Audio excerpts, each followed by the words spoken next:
And it's a conversation about the boda modes or mode of transport. It is means of transport that has helped so many Kenyans, especially those who are trying to beat the traffic. What is the situation like in Kakamega County when it comes to transport? That is the use of boda. Good morning, Zeda. Actually, as the task force begins its journey to come up with maybe the kind of ideas that we should put in place to transform the boda transport sector, a few minutes ago, those boda riders that I was supposed to interview have been arrested because maybe they were not fit for driving or cycling across Kakamega town because they did not have enough number of helmets. They have been told by the police who arrested them that they were supposed to have 2 helmets, but most of them did not have them. They only had one, which was for the rider, but the passengers were not able to have a helmet. So a number of them have been arrested, and I had to find others to interview them, even though, you know, they are still worried maybe they might be arrested in a moment. So as we talk about the task force that has been put in place to come up with regulations to guide the boda transport sector, already changes have begun, especially here in Western region, where the highest number of boda riders come from this region. Kakamega town has more than 5,000 boda riders playing different routes within the town and even in the interior of Kakamega County. So what we want to do now is just to speak to some of them, maybe to get their clear picture. Do they think that this transport, this task force, when maybe it will come to Kakamega County and even when entire Western region will come up with regulations that might favor them, or do they think maybe they'll be challenged to put more income? Because we have seen here in Kakamega County, they are facing a lot of challenges, especially paying the county government more than 1,000 shillings per month. Tunajua kwamba sasa hivi tayari kuna lile jopo ambalo limeweza kutengenezwa kuja kusikiza maoni yenu na kuja na zile mbinu ambazo labda zitaweza kufufua na kuboresha sekta ya bodaboda. Wewe ni mwendesha bodaboda, labda zile changamoto ambazo mnapitia sasa hivi na kila ambacho mnatarajia kutokana na hilo jopo. Kwa majina najulikana kama Moses, nafanya Kakamega Town bodaboda. Bodaboda nimefanya 13 years.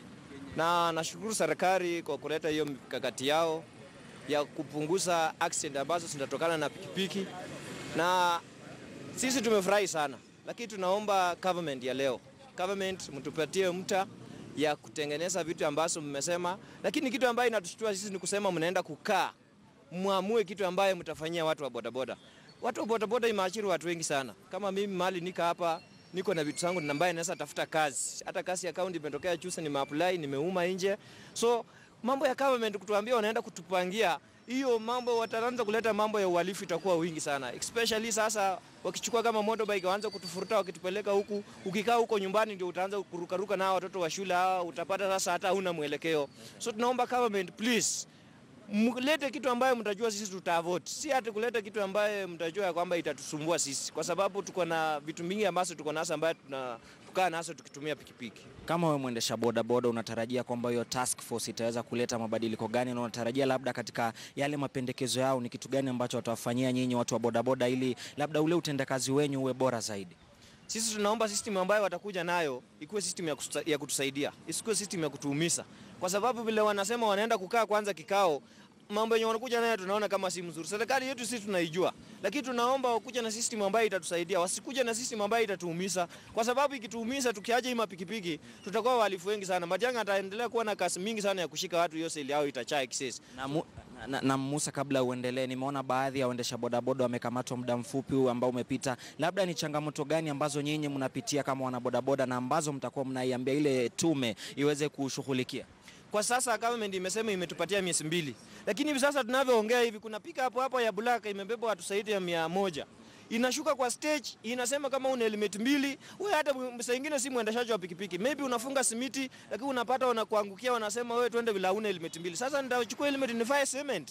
Sasa hii ndio kwa maana tunashikwa sasa. Hata sasa hivi tunaongea hivi kuna watu wanashikwa huku nje. Wewe sasa unafunga mabati unashikwa sababu hauna helmet. So tunaomba government tupatie mtu yenye umetuambia hiyo. Sisi tutafute ma license na insurance na reflectors.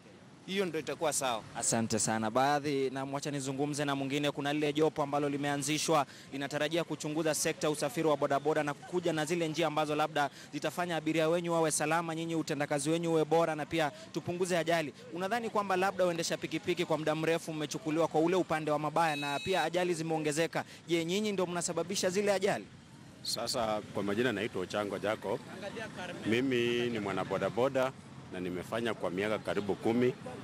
Na katika changamoto ya ajali, Kenya hii ni kitu huwa ikitokea, wanafanya inakuwa hasa mchangamoto wa kila mtu.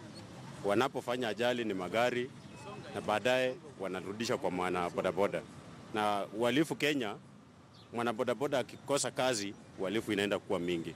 Tungeomba serikali kuu, ikiwa inafuata gari, ifuate gari. Ikiwa inafuata binadamu, ichunge tu binadamu kwa usalama, sio inachunga binadamu kwa sababu ya kuangalia mara amefanya accident. Wanasema helmet mbili. Kuna customer ukimwambia file helmet mbili anakukataza. Sasa hiyo helmet mbili nyingine hiyo mtu akiiba utapeleka wapi? Na tunaona serikali yetu ni mzuri. Lakini mwenye ako kwa indano security, ya security na indano security. Mwenye ako kwa upande wa transport kama kuna uwezekano atusaidie. Sababu wasichukue kama kwa vile hakuna position Kenya, waanze kuchukua tu masharti ndogo ndogo wakirudi kwa kileta kwa bodaboda. Tunaomba, ndio changamoto yetu ya kutafuta unga. Na wewe kila siku unapoamka asubuhi unakuja kufanya kazi hadi jioni, wewe binafsi kama mwendesha pikipiki, ni changamoto gani ambazo unapitia? Labda unakamatwa na polisi, labda unaitishwa hela na county, labda kuna yale malipo ambayo unafaa ulipe? Ndio hiyo, huku tunaitishwa pesa na county, mara tunaitishwa pesa na serikali. Ukibeba kidogo ukienda kushuka pale unaambiwa toa kitu kidogo. Sasa inabidi hiyo changamoto inatufanya tunakuwa na uoga kidogo. Unafikiria kukaa nyumbani, ukienda kukaa nyumbani watoto ni wengi, wanahitaji kukula, inabidi utoke ndio utafute ukule. Sisi tunaomba serikali watupe uwezo, tulinde, watupe security. Wasitufanye tu waoga kufanya kazi. As we wind up, Brenda, let me speak to the last one to fahamisha jina lako. Tumeona kwamba kuna lile jopo ambalo limeweza kuwekwa kwa siku 60 litakuwa linatoa ripoti ya labda ya kuboresha usafiri wa bodaboda. Wewe unatarajia nini? Mimi kwa majina ni Henry Brula.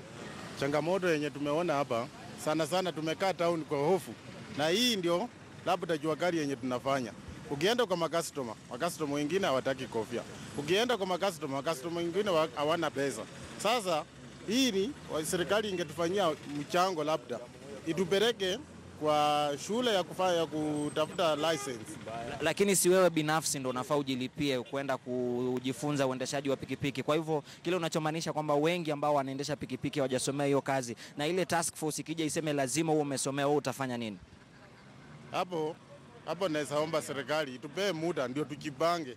Tutafute pesa ya kwenda kwa shule, tutafute pesa ya kununua labda kofia, tutafute pesa labda ya kununua mavazi yenye nitakana tuvae na tuvalishe makastoma wetu, ndio tung'are, angalau serikali ione kama sasa tunafanya kazi kwa njia yenye tumeimudu kufanya kazi yetu vizuri. 30 seconds. Mimi ni mfanyakazi hapa bodaboda muda mrefu. Ile jambo ambalo nina wasiwasi, nikiwa hivi niko na watoto watatu ambao wanaingia. Mtoto anafanya class 8 na anapata max 275. Ninashangaa vile serikali inaleta hii sheria, huyu mtoto ataingia na mlakani kwa shule. Kwa sababu nategemea hii kazi kusomesha huyu mtoto. Mtoto wangu wa kwanza anafanya form 4, wa pili anaenda form 2. Sasa serikali ikikataa hivi, tutafanya namna gani? Lakini wanasema wanaleta zile sheria, ama lile jopo litakuwa linaleta zile sheria ambazo labda zitawafaidi nyinyi, zitafaidi ule abiria wako na zitafaidi kila mmoja na labda kupunguza ajali. Sheria si mbaya, hata sisi tunataka hiyo sheria ifanyike, si mbaya, lakini watupee muda, tutafute pesa ya kununua hizo vitu tu, ndio tunaomba serikali peke yake. Hiyo tu ni sawa. Asante sana. So Brenda, you can see those are some of the comments by boda riders here in Kakamega. They're saying all they need is just time to prepare and also invest more in terms of the new regulation, especially that now we're expecting the task force that is looking on how maybe to reform the boda sector is now currently working up to 60 days, and when it will come up with the final regulation and even the final report on how we can maybe transform the boda subsector in the larger transport sector, Brenda. Right, thank you so much, Willie Lusiga. I know we don't have time. I need to go to the next question. But, you know, even as much as these boda operators are also raising their own concern, I mean, there's also been concern of how they operate in terms of overlapping, how they ride their motorbikes. But all that I know will be tackled by the task force. Thank you so much, Willie Lusiga. Now, to the